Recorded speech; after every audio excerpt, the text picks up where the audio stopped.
Well, hello YouTube, it's me Fortmaster, and welcome back to another Pastra reaction, and this is Deltarune's most disturbing boss fight. And this was suggested to me on my Discord server by Blacksmith of Bears. Yeah, and I think this is Pastra's newest video, and I think I saw it in the recommendeds on the side of my the video when I did my reaction to Pastra's video talking about their favorite boss in Deltarune, you know, Jackenstein. So, I mean, I'm guessing from the thumbnail of this one, I think this one will be about the Mantle Guardian, or ERAM, as I think it's called, which, I mean, think about how that's disturbing. I mean, granted, I did just watch a video talking about, you know, how they theorized that ERAM was actually, like, the angel of the prophecy, and is actually, like, a demon, or something like that. So I guess there's that level of disturbing that could be applied to it. But just from, like, what's in the game? I mean, again, there is the whole thing where it kind of implies that Chris actually does, like, you know, doing the violent things in the video games, like going on the weird route and stuff like that. Which, given how Chris has been acting, might not be a thing that they want to, you know, talk openly about themselves. And then, you know, then there's the whole thing of, you know, fighting, you know, something in the video game with your soul, which, you know, then can hurt you in real life. And then there's also the whole thing with, like, mini Chris coming out, attacking Chris, and, so yeah, okay, the more I think about it, the more things I could point out is, yeah, it could be pretty disturbing, so, yeah, okay, this could work. So yeah, I mean, might as well get this thing started then. So yeah, of course, as always, original video is linked in the description if you haven't seen it yet for some reason. Corner video will lead to my Let's Play of the day. And if you like this video or any other video that I make, I'd very much appreciate it if you gave the video a like and subscribe to my channel, because over 3/4 of the people that watch my videos aren't subscribed, and I'd very much like that to change, because my main goal for this year is to hopefully hit 10,000 subscribers. But yeah, with all that out of the way, let's get this thing started then, shall we? Horror and Deltarune are a combo that you wouldn't expect to go together very frequently when you look at the game from an outsider's perspective, but more often than not does creepy stuff find its way into this game. It's not like your typical overt horror. Deltarune's horror is more akin to that of an old haunted game creepypasta smack dab in the middle of a regular game. It usually comes in the form of bizarre secrets, disturbing story routes, and perhaps the most well-known of these spookier parts of the games, the shadow crystals. See, in every Deltarune chapter, there are these special, often hidden bosses that carry an item called a shadow crystal. These bosses are incredibly difficult, very out of the way to try to get to or fight, and their story routes are almost always filled with dark, disturbing implications leading up to them. I don't think you could really classify, you know, the weird route. Yeah, the weird route is very different from the shadow crystals. They're not mutually exclusive, but, you know, they're not the same thing at all. Perhaps the prime example of this being the Shadow Crystal route in Deltarune Chapter 3. This particular route that you can get by achieving the S ranks on Tenna's game show freaked me the hell out in a way Deltarune was rarely able to achieve. Something about it just hit me differently, and in this video I really want to explore that and try to find out why. What about this particular story route that sees us playing through a hidden Zelda-esque RPG freaks me out in a way that the rest of the game hadn't? Maybe a part of it has to do with the looming presence of some spooky creature that haunts your every move, waiting to attack you, or even worse, steal your information. Yeah, that was a good segue. Okay, with that aside, let's take a look at Deltarune's creepiest secret boss. Okay.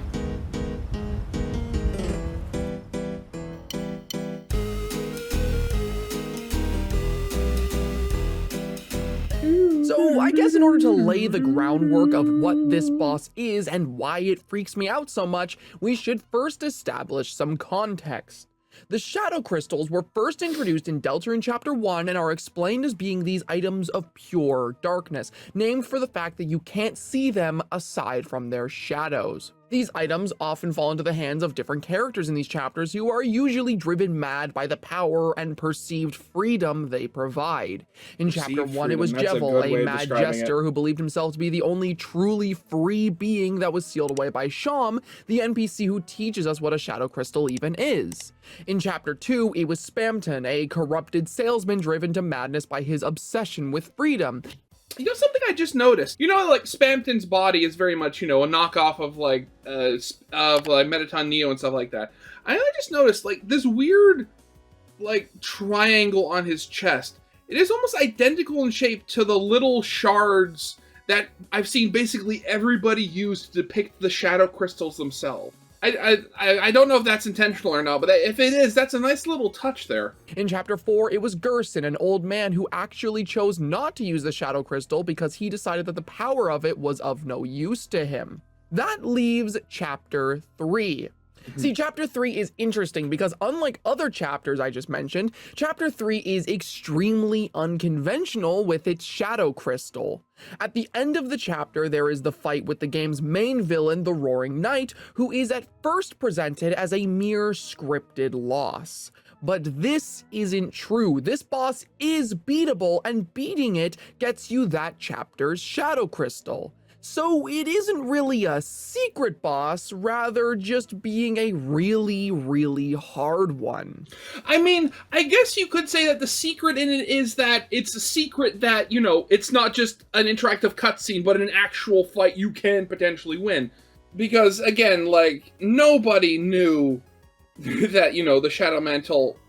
I mean, granted, I mean, like, the fight you do to get the Shadow Mantle could really be also classified as the secret boss, but again, it's a chapter 3 is very weird. So that begs the question of what chapter 3 has going for it that makes it so incredibly creepy to me. Well, the thing I'd yet to mention is that these secret bosses don't only drop the shadow crystal.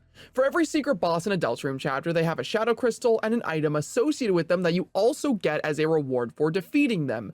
Jevil has the Jevil's Tail or Knife, Spamton has the Deal Maker, Gerson has the Justice Axe, but the Roaring Knight, they themselves don't have an item. Rather, the special secret item you get in chapter 3 is a special one called the Shadow Mantle, which is designed to make the fight easier. Well, okay, actually, wait a second. There is the Black Shard. Is that what it's called? You get that from beating them as well. Is that it, or am I thinking something else? Give me a sec. Black Shard, weapon Deltarune obtained from defeating the Roaring Knight in chapter 3. Yes, as I thought. This item is obtained by doing a secret route, which, as I said before, can only be accessed via the S rank system the chapter has. This is what I'm referring to.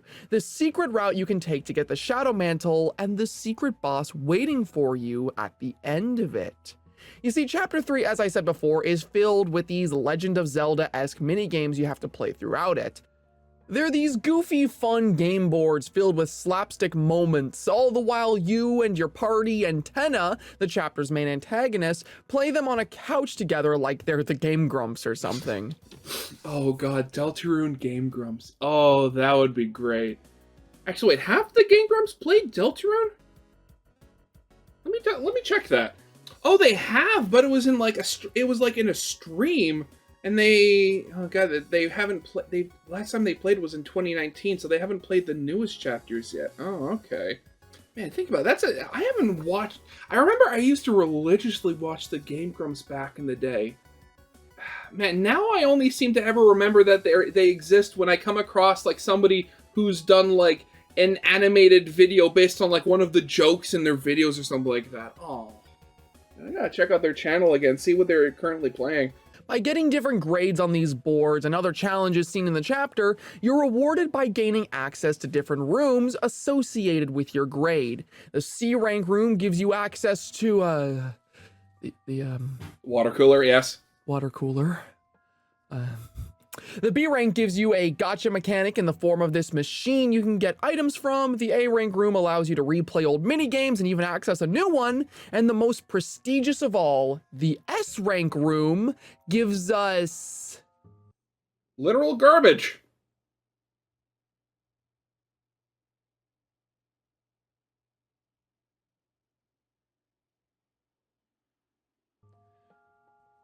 Huh.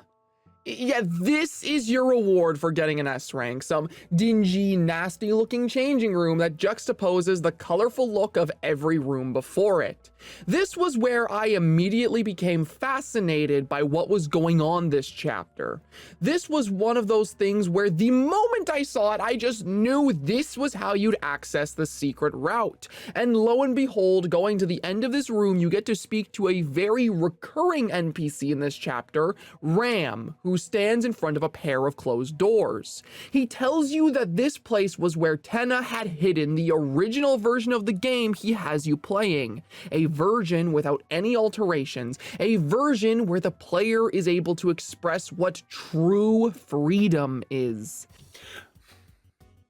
I mean, thinking about it, like, if that's the case, you know, Ram's definition of true freedom is very weird, or at least very limited, because realistically, all you get to do in the game is you can walk around and just sort of exist with all of the monsters in the game where they don't attack you, until which you grab the sword if you want to, and then you use the sword to kill all of the NPCs until you get to the point where you're strong enough to cut down plants. Like, if that's Ram's definition of freedom, that's a very... I don't think he's ever been free before. He then allows you to go in to play it yourself, promising to keep a lookout for Tenna. In this backstage is exactly what we are promised. A large screen that, when accessed with, allows us to... Oh, never mind. It looks like we don't have a controller. Oh, okay. That's mighty convenient. There's a controller Plugging right in the there, controller, we're able to play the original game, which immediately just feels off. Actually, thinking about it. So, again, you know how in Chapter 3, you can't play it, you can't play the game until you until you activate it. It says, like, oh, no controller, you leave, and then there's the spare controller on the ground. You know, the one with pink and yellow buttons. But thinking about it, going back to the video talking about ERAM potentially being, like a demon or something like that, or the angel or whatever, and like them just always potentially being there watching. Like, what if they're the ones that dropped off the controller? Never thought of that. Not like scary, but something just doesn't feel right from the get-go. Unsettling. When the game opens, we get a glimpse of the player's soul before it pans over and becomes Chris's sprite, all alone on a quiet, musicless version of the prior map. The shops around us are completely empty, Tenna is nowhere to be seen, and as we explore, we see enemies scattered around the map that were never in the version of the game we previously played. These enemies don't attack us, hell, they don't do much of anything. They simply exist until we get our hands on a weapon.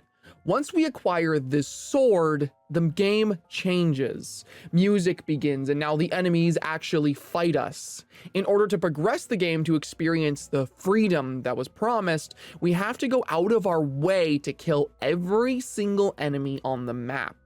Doing so gives us access to a new area we'd never seen before, where we can continue killing enemies and getting stronger until we finally reach the max level, with every enemy on the map gone. Again, it's the whole thing. I've said it countless times, and I'm going to believe it until Toby Fox says otherwise, but I am convinced that this minigame was the way we were supposed to learn about the weird route. And, I mean, the fact that it also has the very clear parallels to the Genocide in Undertale, I mean, that's just, that's just there as well. Reaching this max level allows us to destroy the very trees which make up the environment, as well as killing this random bird which seems unimportant, but remember that, please. By destroying the trees, we can eventually find a chest containing an item called the Ice Key, which causes the game to close shortly after it's acquired. This first minigame is interesting. It feels like it carries a lot of dark implications underneath the surface, what with the progression being directly tied to killing enemies that were seemingly harmless and merely fighting back, and the off feeling of just the environment around us, the barren nature of the shops, the way the music comes to an abrupt halt the second all the enemies are dead, and a secret I've yet to mention that can be found while playing this minigame. Wait, really? See, the events I just described are what happens on your usual play playthrough of this secret minigame, but someone who goes out of their way to explore will find another secret within this secret that is quite fascinating. Exploring the map, you may stumble across this room of stairwells just out in the open. Going inside them, you'll find the same empty black room as before, except this time it's not really empty and you're not alone in here. Walking deeper into the room, you'll stumble across a sprite of something that blends in with the background that quickly flies away. Something or someone is in this game with you, and for now, they're hidden away.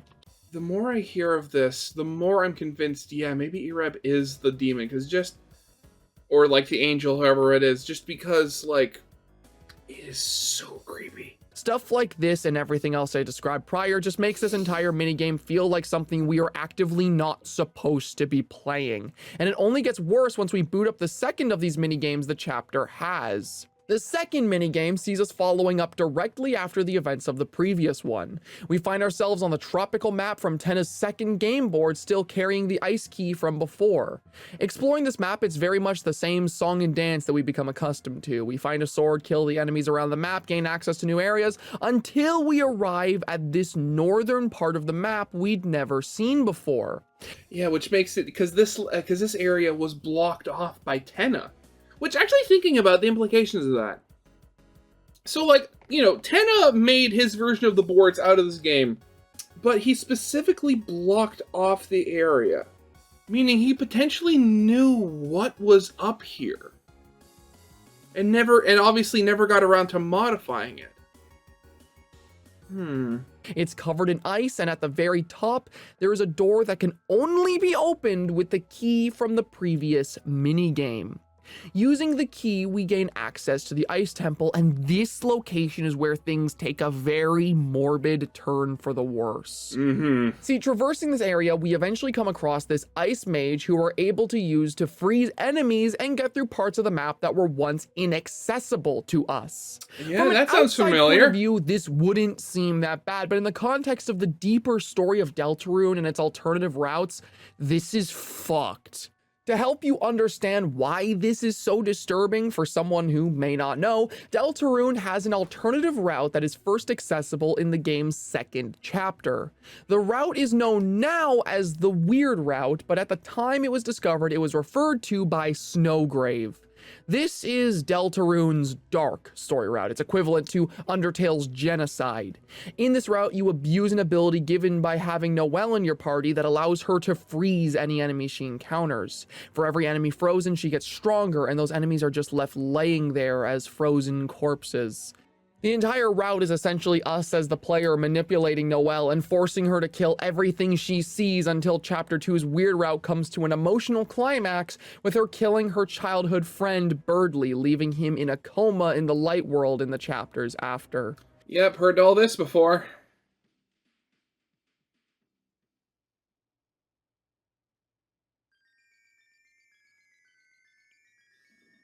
Man, the audio on the gameplay section is really quiet.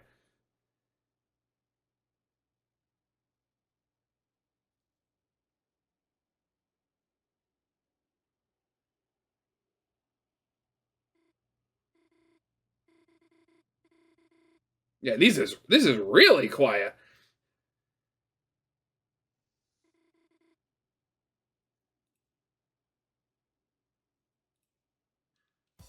And also, just another thing, like, it seems like this where you don't get a talk sprite. Like, is it? I really have to wonder, like, do they mean something, or are they just there to add, like, you know, the emotional effect? Because again, in Chapter 4, you get that whole scene where, you know, Rousey has, you know, Susie's blood on his cheek, and you don't actually see it until he turns around and looks at Chris. And before then, you don't see Rousey's talk sprite, like, at all. So, I mean, I could very much see it just as being, like, a thematic, you know, thing to set up the tone, like, something's a bit off because you can't see their face. But I'm really wondering, especially in the case of Noelle here, like, does it mean anything specifically? This entire route is all kinds of fucked on its own, but the reason I mention it here is because these minigames are meant to mirror this route in their own strange, twisted ways. The Ice Mage clearly mirrors Noelle, with her wearing white robes similar to that of what she wore in the Dark World. The enemies share similarities with characters we've seen in Deltarune and Undertale, and hell, even a sound effect that plays when you pick up the sword in these minigames is just an 8-bit version of the Weird Route sound effect.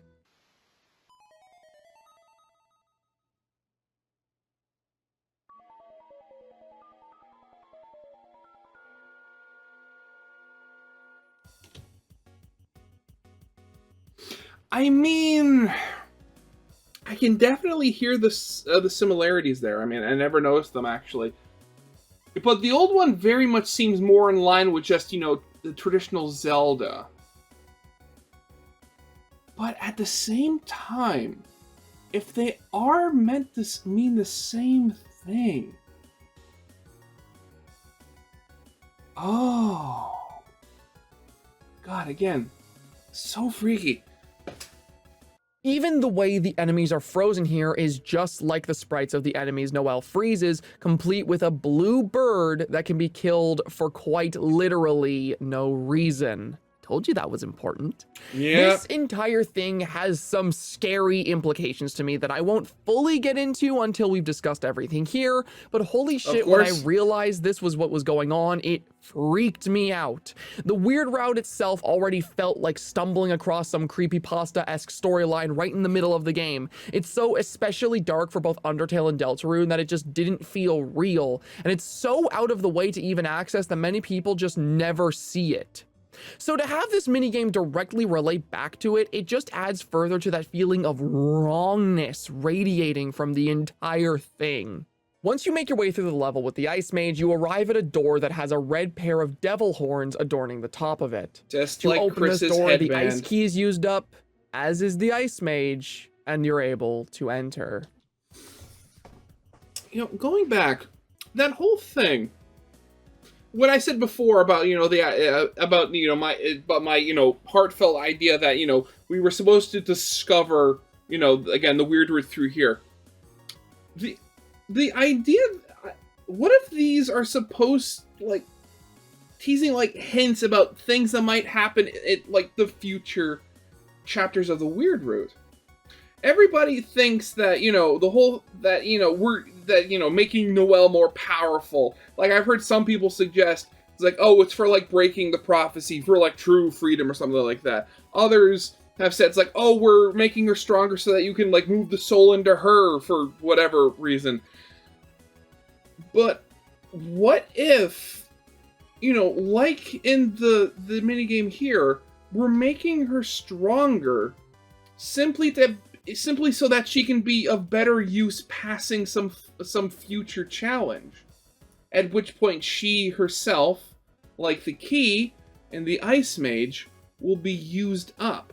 Like maybe some like final all-out attack that not only, you know, I don't know against who, I mean, given that you the horns and after this you fight ERAM, maybe like whoever the final guardian is before you fight, like, the final boss of the weird route, if it is different, it would result in, like, not only Noelle, like, not only them dying, but the attack Noelle using being so powerful. Like, it not only freezes them solid, but also freezes her as well. Using her up. She can't be used anymore.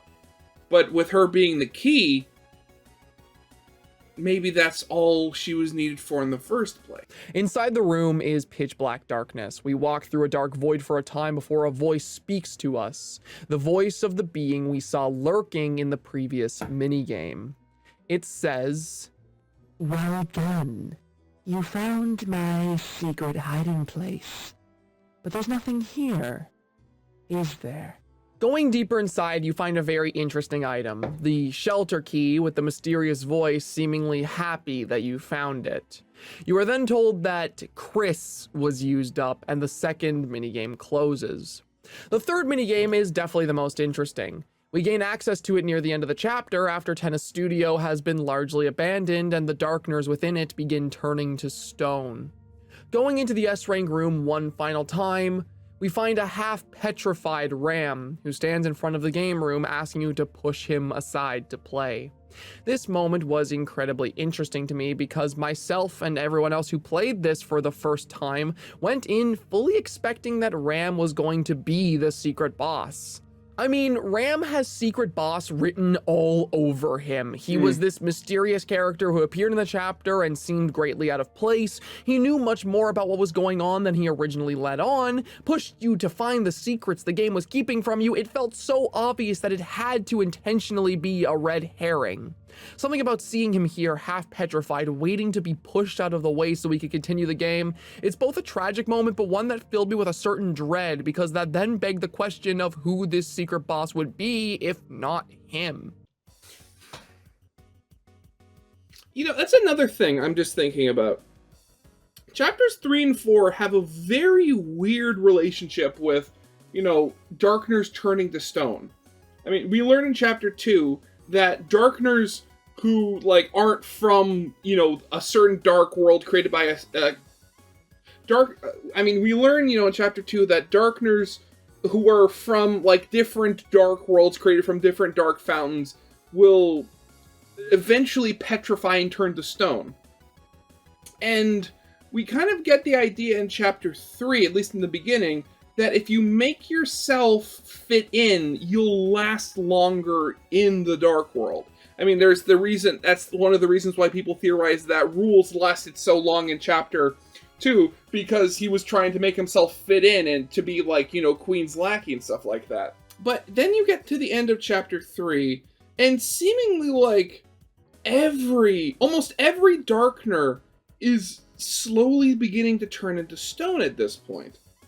Like, Ram, again, like, he was always a little different because, again, he's a power strip instead of, like, an actual, or anything. The Pippins that are there, they actually survive longer than, you know, the Darkners made from TV remotes.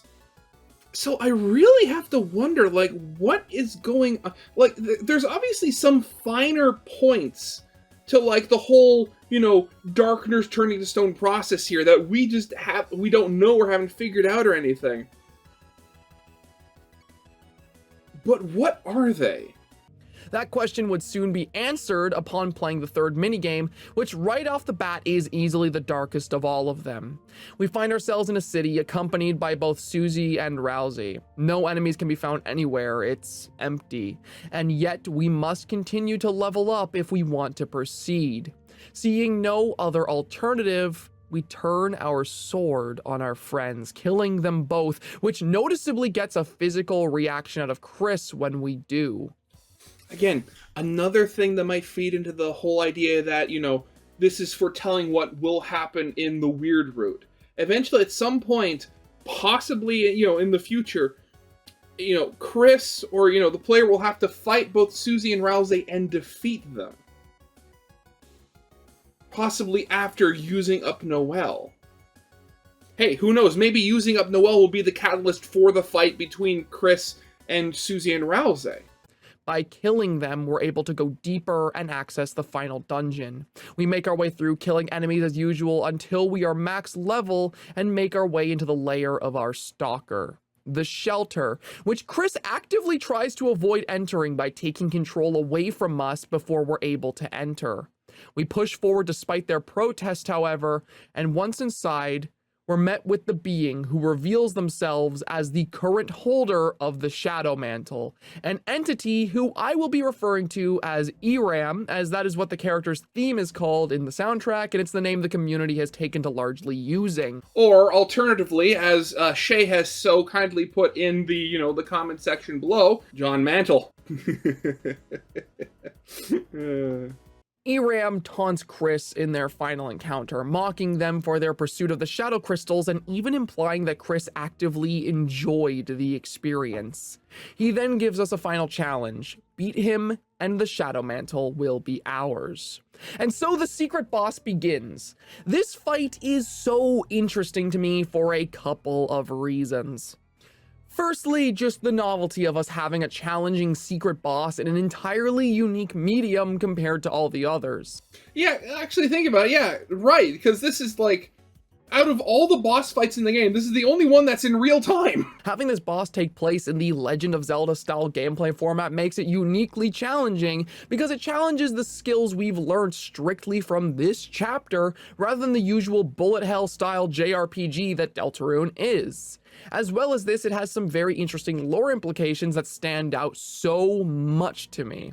Mainly the fact that when you die in this fight, your character actually dies for real. In every other minigame, death just causes the game to go red, and you take your typical game over screen, and you know, Chris is able to just play again. But dying to ERAM by some supernatural means actually just straight up kills you like you're fighting a real physical enemy. As well as this, the fight sees us being attacked by waves of this one enemy the community has come to know as friend. This guy is implied to have some crazy importance to the lore and is perhaps one of Deltarune's most unnerving characters. I won't get into it much here because honestly a discussion about friends could be a video in and of itself, but what's important here is that this character has been a thing in the game since chapter 2 and has kind of haunted the narrative for a while now. We first see Fred in Queen's basement in chapter 2 hiding in the darkness before quickly fading away. We then see him at the beginning of chapter 3 taking the form of an amalgamate from Undertale before lunging at the camera. He's seen here in chapter 4 in external pieces of media surrounding Deltarune like the Spam Toon sweepstakes. This guy is everywhere and his presence in this minigame feels very important. Hell, you can even feel his presence long before you enter the shelter. The shelter key we pick up has flavor text that changes from pink to yellow between when we pick up and use it in reference to his eyes. And I had never noticed that before. Oh god, why? Even in the beginning, when Chris picks up that suspicious controller that's just left lying on the ground, pink and looking yellow at the description keys, for it, we can see that the joysticks are described as also being pink and yellow. This guy is following us. He is present and he is just here in the middle of this boss fight, and that just feels so important. I don't know why he's so important here, but he clearly is, and I find that really interesting. Also, I'm just gonna say, if you guys want to like see a whole video talk about this character sometime, I would be so down for that because he is an incredibly interesting rabbit hole in and of himself. Either way, this fight has so many interesting implications, and it only gets weirder once the boss is actually defeated.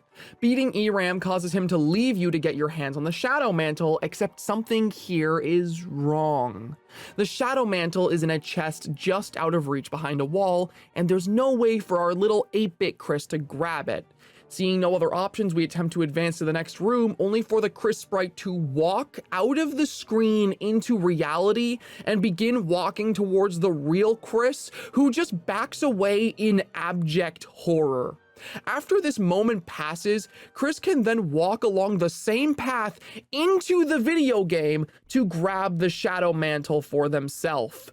This moment fucks me up so bad. It's not like some big scary thing just jumps right out of your face, but it scares me because it feels like every established rule of how this world should operate just shatters the moment it happens. Yeah, again, that's definitely one of those things, like, I mean, you know, the Dark Worlds are already fantastical enough. I mean, again, you know, beings being, you know, the quote-unquote imaginary personifications of real-world objects that only happen when it gets darker than dark. And, like, these objects having personalities and histories that seemingly exist, you know, so much longer than their worlds could have possibly existed for. But then, you know, you have here... But at the same time, there are still usually, you know, like, rules and stuff like that, where, like, oh, if it's a wall, you can't walk through it unless there's a door. Or it's like, if there's a gap, you can't walk across it unless there's, like, something for you to step on, or, you know, something like that. But no, in this one instance, you're literally allowed to walk into a TV. But, you know, on the bright side, after this, you know, whole thing, when Susie walks in, there is the opportunity, if you have not seen it before, for the cutest, you know, cruisy scene ever. Oh, God, shipping. This should not be possible, and yet somehow, by some extraordinary means, it happens, and we see it legitimately terrifies the character we're controlling. To add insult to injury, Susie walks in after this terrifying moment and can almost be killed by us controlling the 8-bit Chris before the real Chris pulls her out of the way. It was easily the scariest part of this entire thing, and it stuck with me long after it was over. With that though, Chris leaves the room and the adventure continues. With the Shadow Mantle acquired, the player is able to face the night with an easier time, and the storyline ends with that. That is the single most disturbing storyline we've seen from Deltarune so far, in my opinion. I feel more than anything else does it capture that creepypasta vibe I keep bringing up in this video. It's so out of the way, showcases elements of other dark secret routes, and actively breaks the rules of how the world operates in a way I did not anticipate would happen on first playthrough. Actually, yeah. I mean, like, granted, already knew, about the the whole encounter because I've watched it in other videos. But again, the whole connections to it being almost like creepypasta-like, with the rules of the world breaking. Again, it kind of does. I mean, not in the same vein, but it kind of does have that same flavor of the old Pokemon game where like my avatar had no eyes and like hyper realistic blood sleeping from the sockets, and you're like, oh, is that?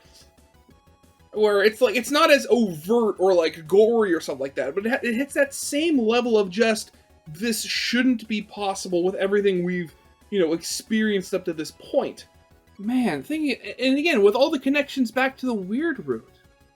I mean, okay, I've said before that I really liked how, like, when the weird root was first discovered, it very much had that energy of, like, before the internet was big, where you'd have, like, a schoolyard rumor for a video game. Like, oh, you could find the Mew underneath this one truck if you pushed really hard or something like that. And here we have another part of the game, like, kind of taking the feeling of another, like, part of old internet culture. I mean, thinking about it, I can't remember which video it was now, but I remember seeing a video somewhere that talked about, the idea of, like not who Gaster is, but what Gaster is in terms of, like, the whole, story end game of Deltarune. And I think if I remember correctly, they discussed Gaster almost like he was, the game's developer instead of Toby. I'm thinking about that. I really have to wonder if all of this is connected in some way just to that, theming. Huh. All of this to say, what the hell is going on here? Now, I am no lore expert for Deltarune. I love this game to death, but I'm learning new things about it every single day. So maybe my interpretations of these events are flawed, but I did have a takeaway here that I personally subscribe to that is fucked if it ends up being true. My own interpretation of this minigame is that the events we're seeing are attempting to push the player down the path of the game's weird route because that is what ERAM or Friend or whoever made this game believes the true definition of freedom is. Allow me to elaborate a bit. See, specifically in Chapter 4, the game goes a lot into the idea of this prophecy that's been talked about since Chapter 1 of the game. Yeah. The prophecy that discusses the Dark World, the Titans, and the heroes that would destroy it. Chapter 4 pretty clearly communicates that whatever happens in this prophecy is going to be bad, and that the main goal of our heroes from there on is to change it. I believe that the freedom Ram describes us getting from these secret minigames and the freedom the Shadow Crystal fights are obsessed with is the freedom to change the prophecy and go down a different path. A freedom that can only happen by playing through the weird route. By doing something so horrific, so evil, so out of the way that it permanently changes the course the story is heading in. I feel like that is what these minigames imply. The Snowgrave imagery, the fact that the only way to progress and have the freedom to go where you please is by killing everything, and the fact that ERAM implies that Chris enjoys things like killing and even the weird route itself, it all seems to point to this to me. Hell, even in Chapter 4 where we see the prophecy, it is noticeable that certain details that only happen in the weird route are just not there, as if they aren't supposed to happen. I fully believe this minigame exists to push the player towards finding the weird route organically, to go out of their way to break the game, to find a story you were never supposed to explore, so that you can, by the most drastic means possible, avoid the fate the prophecy has planned for the characters. Which, God, if that's true, that is so messed up. You know, actually thinking about it, can you imagine if after all of this, like, Toby just did like a 180, and it turned out that to get the best ending of the game, you had to go through the weird route? Like, can you just imagine if he actually did that? God, what would... Oh, God. Like, I can't even imagine what people would think. Like, there'd be like a riot or something because of that. Ooh. That's just my own interpretation of what's going on here, though, and I will admit it doesn't explain everything. The whole idea of Noelle being used up and Chris being used up, I don't honestly know what that means, and if you want to comment and let me know what you think about that, then it would be really cool, because I'm really baffled by it. And of course, if you disagree and have your own thoughts, please let me know that in the comments as well. Part of what makes this whole thing so cool to me is the vagueness of it all, so I'd genuinely be thrilled to see some differing interpretations. Anyway, though, that'll be all from me for now. I hope you all enjoyed this video as much as I enjoyed making it, and I cannot wait to see you here for whatever my next project ends up being. Goodbye for now. Again, so, like, the idea that potentially, you know... I mean, again, the idea that I very much believe, seemingly like Pastra, is that the fact that these rooms were very much designed to, you know, push the player towards discovering the weird route. It is very, very interesting. And just, again, the implications. And just, again, the thing I suggested, like, the idea that potentially, oh, what if, you know, the weird route gave you the good ending of the game? Like, and if the good ending still required, you know, you killing 2 of your best friends in the game. Oh, God, that'd be horrible. Oh. God, yeah, honestly, I have really nothing else to say in this. So, yeah, that's definitely going to be it for now. So, yeah, I hope you guys liked. If you did, leave a like, subscribe if you have not, and I'll see you guys next time. Goodbye.